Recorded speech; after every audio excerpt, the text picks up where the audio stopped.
James, I want you to email the financial results to head office this morning, please. Sure, Lindyway. That's quite confidential, though.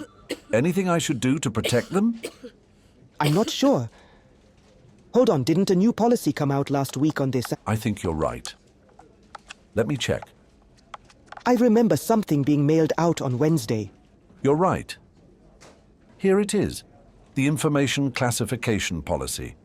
We should review it as we often send financial information. What does it say? Well, I'm not sure. It does say that financial information is classified as confidential. Okay, so how do we transmit these financials? Does it give an indication? I don't think it does. We know the information is confidential, but it doesn't tell us what to do when we email it. Hybo, we need more than this. What good is classification if we aren't told how to handle the information? Hello, listeners. This is Stephen. Welcome to episode 22 of Privy So Live, your dose of insights and tips on information security, ICT legislation, and risk, brought to you by Privy So Consulting. Hello, Stephen, and welcome, listeners. This is the second of a four-part series on security-related aspects of data governance.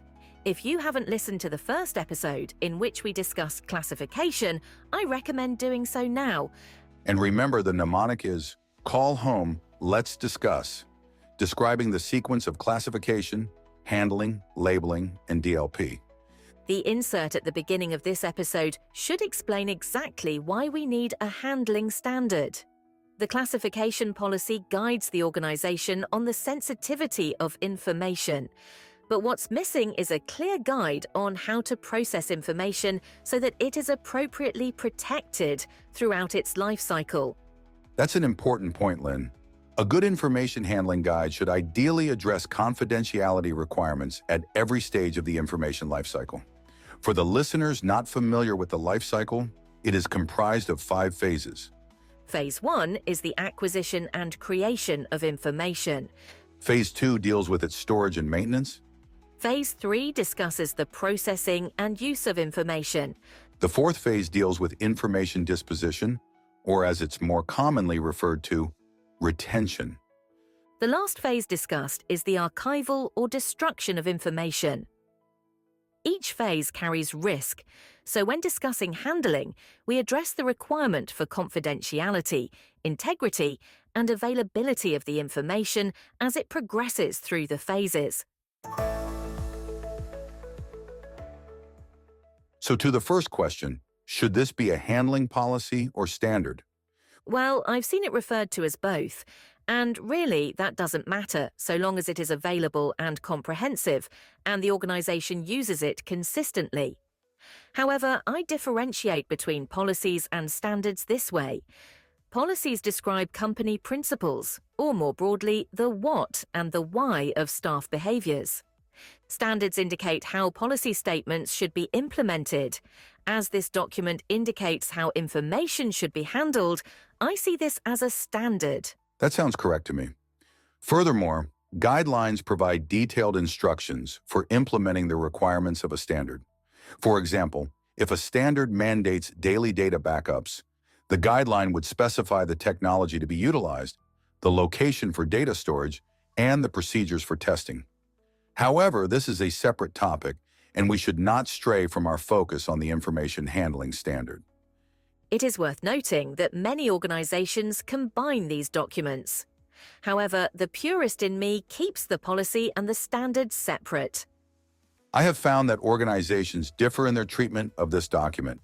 The ISO standard 46001, document management, information classification, marking and handling, consists of 31 pages. But I have seen some organizations' policies as brief as 5 pages. It is tricky. For it to be a viable standard, it needs to be both simple and detailed. Information is processed in so many ways that the document can be exhaustive and overwhelming. And we both know that unless it is plain and direct, it will not be read by staff. What should be in the standard?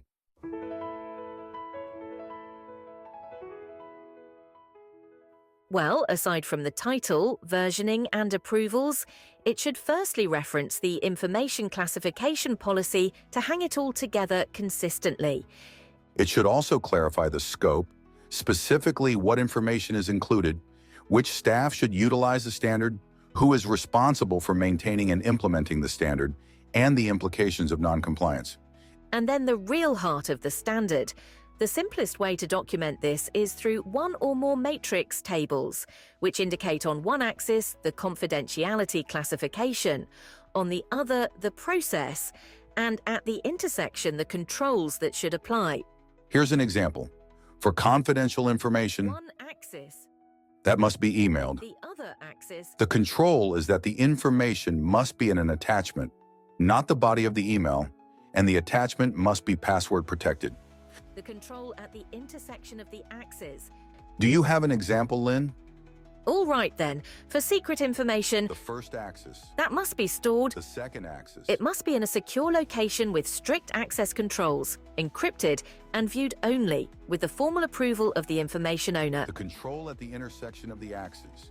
It's pretty straightforward, and of course there are many examples available online. Of course, the nature of the organization influences the policy. The most detailed policy I ever produced was for a cell phone network company. Is that where you met Andile? It is, yes. As we said before, you should include controls for both paper and digital content in all phases of the information lifecycle. And then, of course, ensure that the organization is made aware of the policy's content.